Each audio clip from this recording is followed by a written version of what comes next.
আসসালামু আলাইকুম প্রিয় দর্শক, কেমন আছেন সবাইকে ওয়েলকাম জানাচ্ছি আমার এই চ্যানেলে। আজকে আবারও হাজির হয়ে গেলাম নতুন আরও একটি রেসিপি নিয়ে। আজকে শেয়ার করব আপনাদের সাথে কই মাছের রেসিপি। আপনারা অবশ্য দেখেই বুঝতে পারছেন এখানে আমি দেশি জেতা কই মাছ নিয়েছি। এই কই মাছগুলো ভালো করে কেটে ধুয়ে পানি ঝরিয়ে নিব। তো চলুন কথা না বাড়িয়ে মূল রেসিপি দেখে নিই। তো মাছগুলো আমি ভালো করে কেটে ধুয়ে পানি ঝরিয়ে নিয়েছি, দেখতেই পাচ্ছেন। এখন এই মাছগুলোতে আমি মশলা অ্যাড করব।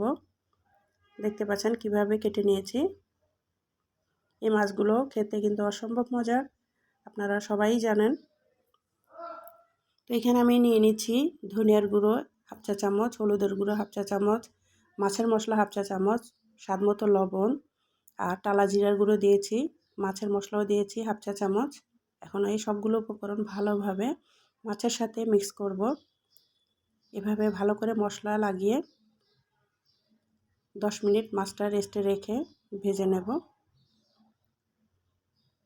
কই মাছ সবাই পছন্দ করে, কম বেশি সবারই একটা পছন্দের মাছ। এখন প্যানে পরিমাণ মতো তেল গরম করে নিচ্ছি। এখন এই তেলের মধ্যে আমি একটা একটা করে মাছ দিয়ে নেব।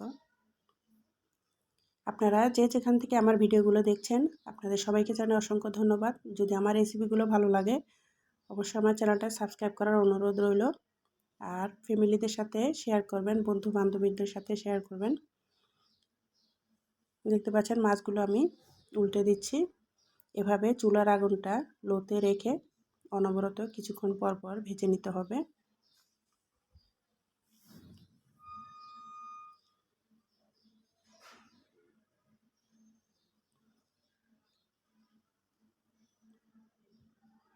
এভাবে 3 থেকে 4 মিনিট পর পর উল্টে পাল্টে নিতে হবে, মুচমুচে করে ভেজে নিতে হবে মাছগুলো।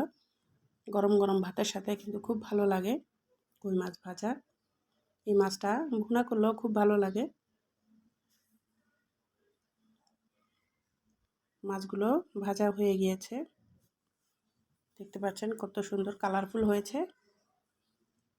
এখন আমি উঠিয়ে নিচ্ছি।